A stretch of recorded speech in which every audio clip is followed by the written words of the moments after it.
Hi friends, good morning. Welcome to my channel. ఈరోజు ఏం చేస్తున్నామంటే పెసరట్టు చేస్తున్నాను.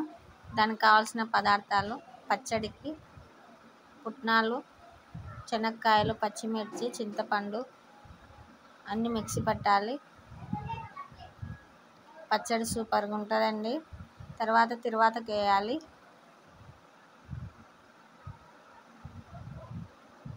పెసరట్టుకు కావాల్సిన పదార్థాలు: బియ్యం 1 కప్పు, పెసరపప్పు 1 కప్పు.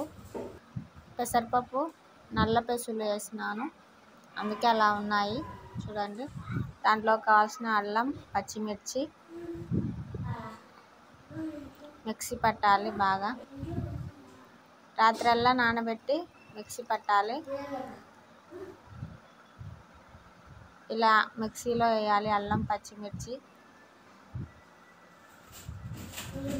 మీ ఇంట్లో ఏం చేసినారో కామెంట్ చేయండి.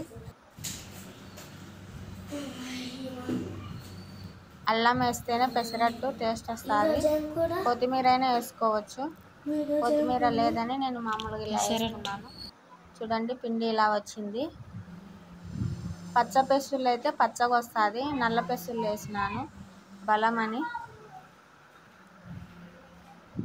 దోశ ఇలా చూడండి రెడీ అయింది.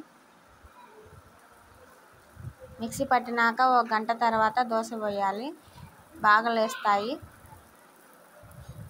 నచ్చితే లైక్ చేయండి, షేర్ చేయండి, కామెంట్ చేయండి ఫ్రెండ్స్. Okay bye. ఇలా పతలాగా వస్తాయి దోశలు, pesarattu dosa. Okay bye friends.